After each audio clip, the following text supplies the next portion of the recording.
태장고등학교는 다른 고등학교들에 비해서 난이도가 평이하다는 그런 결론을 내릴 수가 있었습니다.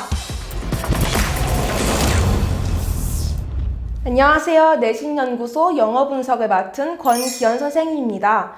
오늘은 태장고등학교 영어 내신 기출 분석의 모든 것을 보여드리도록 하겠습니다. 목차를 먼저 말씀드리도록 하겠습니다. 태장고 시험의 난이도, 부교재 연계 비율, 내신 기출의 특징에 대해 설명드린 후 그에 따른 학습법 또한 알려드리도록 하겠습니다. 태장고 시험의 난이도에 대해 설명드리도록 하겠습니다. 저희가 영통지역 4개 고등학교를 3개년 동안 분석을 해봤을 때 평균과 표준 편차를 난이도 분석을 하면 태장고등학교는 다른 고등학교들에 비해서 난이도가 평이하다는 그런 결론을 내릴 수가 있었습니다. 따라서 노력을 충분히 하시면 얼마든지 고득점 받으실 수 있다는 것을 말씀드리고 싶습니다. 이제는 부교재 연계 비율에 대해서 말씀드리도록 하겠습니다. 다음 표는 저희가 고등학교 2학년 6개 지필평가를 분석해서 만들어 놓은 표입니다. 첫 번째 그래프는 교과서, 두 번째는 부교재인 올림포스, 세 번째는 기타 외부 지문을 나타낸 표입니다. 보시다시피 태장고등학교의 부교재 연계 비율은 평균 62%로서 낮지 않은 비율이라고 보실 수 있습니다. 그런데 맨 마지막 평가를 보시면 21년도 2학기 중간평가부터는 외부 지문인 41%가 들어가는 걸 보실 수가 있는데요. 거의 다 모의고사가 차지하고 있기 때문에 이번 시험부터는 부교재와 모의고사 모두 공부해 주시는 것이 좋겠습니다. 태장고 내신 기출의 특징 3가지를 말씀드리도록 하겠습니다. 첫째, 지문이 문제가 똑같이 출제됩니다. 간혹 학생들을 헷갈리게 하기 위해서 문제 앞부분을 추가하거나 삭제해서 변형하는 등의 속임수를 꾀할 수는 있지만 그래도 내용에 큰 변화가 없으므로 문제 푸는 데는 지장이 없다고 보셔도 무방합니다. 둘째, 지문 난이도가 높을수록 문제 난이도 또한 높아집니다. 다른 학교 시험의 경우 지문은 굉장히 쉬운데 어법을 어렵게 내거나 빈칸 추론이나 제목을 선지를 꼬아서 내거나 하는 경우가 종종 있습니다.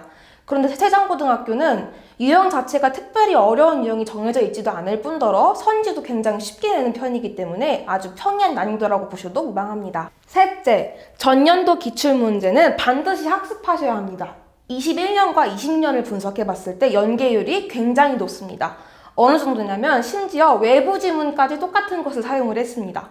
그래서 전년도 기출문제를 보시면서 그 유형에 나온 지문들을 정리를 하시고 자기가 새로운 유형으로 문제를 만들어 보시는 것을 추천합니다. 또 난이도에 대해서 말씀드렸는데 이 지문이 어떤 지문이었냐면 인과관계를 파악하기가 학생들이 조금 어려워했던 지문이었습니다. 그래서 보시다시피 4점짜리 고배점 문항으로 출제가 되신 걸 볼 수가 있습니다. 자, 그러면 이제 태장고등학교 내신 학습 가이드에 대해서 말씀드리도록 하겠습니다. 먼저 단어입니다. 단어는 기존에 갖고 있는 단어집도 충분히 하시되 교재와 부교재에 있는 어휘들을, 표현들을 확실하게 익히고 넘어가셔야 합니다. 그래서 유의어와 반의어를 세트로 같이 암기해 두시고 같은 표현도 다른 표현을 활용해보는 패러프레이즈 연습을 하심으로써 서술형까지 대비하실 수 있습니다. 그래서 1회 독이 끝나시면 다 했다고 그냥 끝나는 게 아니라 2, 3회 정도 더 반복을 하시면서 그 지문에 있는 단어는 확실하게 암기하실 수 있도록 하는 것이 필요합니다. 다음으로는 독해에 대해 말씀드리겠습니다. 독해는 글의 주제 및 개요를 한글이나 영어, 자기가 편한 언어로 정리를 해서 자기만의 언어로 분석해서 메모하는 습관을 들이는 게 굉장히 중요합니다. 왜냐하면 태장고는 내용이 어려운 게 문제도 어렵다고 말씀드렸잖아요. 그래서 태장고 내용 분석을 위해서는 항상 이렇게 지문 분석을 꼼꼼하게 하는 습관을 들이시는 게 중요합니다.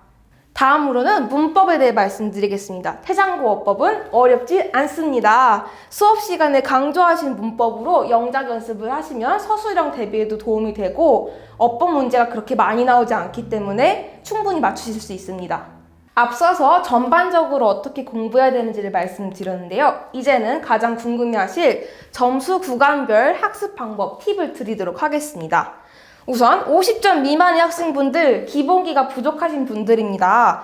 기초 단어, 중학교 3학년, 고등학교 1학년 수준이 단어집을 하나 사셔서 그걸 꾸준히 공부하시고 중3 정도 영문법 교재를 사셔서 공부하시는 것이 큰 도움이 될 겁니다.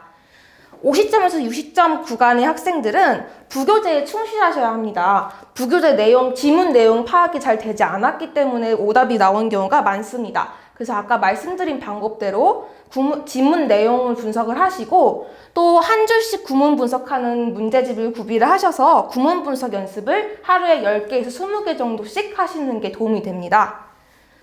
세 번째로 60점에서 80점 구간의 학생분들은 유의어와 반의어 표현의 숙지를 좀 하셔야 합니다. 그래서 내용이 조금이나 바뀌거나 손지가 조금 어려워지거나 했을 때 그런 것들이 함정에 걸리지 않고 넘어갈 수 있는 훈련이 필요하고요.